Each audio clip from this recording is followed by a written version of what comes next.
குரு மந்திரம், குரு மாண்ட்ரா, தமிழில் முழு விளக்கம்.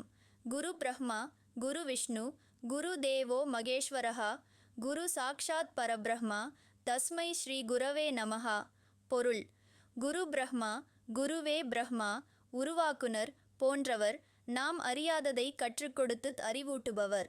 குரு விஷ்ணு, குருவே விஷ்ணு, காப்பாளர் போன்றவர். நம்மை தர்மத்தின் பாதையில் காக்கும் நல்வழி காட்டுபவர். குரு தேவோ மகேஸ்வரஹா, குருவே மகேஸ்வரர், சிவன் போன்றவர். அறியாமையும் அகங்காரமும் அழித்து விடுபவர். குரு சாக்ஷாத் பரபிரம்மா, குருவே இறையருளின் நேரடி வெளிப்பாடு. தஸ்மை ஸ்ரீ குரவே நமஹா, அந்த மகத்தான குருவுக்கு நான் வணங்குகிறேன். மந்திரத்தின் ஆன்மீக அர்த்தம். இந்த மந்திரம் குருவை இறைவனின் உருவமாக பாராட்டுகிறது. குரு ஒரு சாதாரண ஆசிரியர் மட்டுமல்ல, அவரே பரம்பொருளின் நிறைவே. குருவே மாணவனை அறியாமையின் இருட்டிலிருந்து வெளிச்சத்தின் வழி காட்டுபவர். குரு ஏன் முக்கியம்? ஒன்றாம் தர்மத்தின் பாதையில் வழிநடத்துகிறார். குரு நமக்கு தர்மம், நெறிமுறைகள் மற்றும் நல்ல வாழ்க்கை முறைகளை கற்றுக் கொடுப்பவர். இரண்டாம் அறியாமையை நீக்குகிறார். குரு நமக்கு அறிவை அளிக்கிறார். அறியாமையால் வரும் சிக்கல்களை நீக்குகிறார். மூன்றாம் மோட்சத்தை, விடுதலை பெற்றுத் தருகிறார். குரு நமக்கு ஆன்மீக விடுதலையை அடைய வழிகாட்டி இறைவனுடன் இணைக்கிறார்.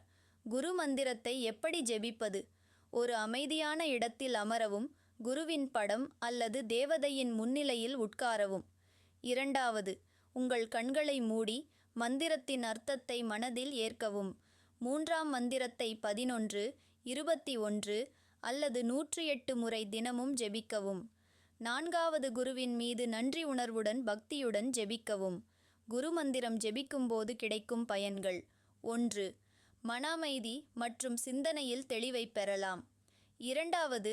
ஆன்மீக வளர்ச்சி மற்றும் ஞானத்தை மேம்படுத்தலாம். 3. வாழ்க்கையில் ஏற்பட்டுள்ள தடைகளை அகற்றலாம். 4.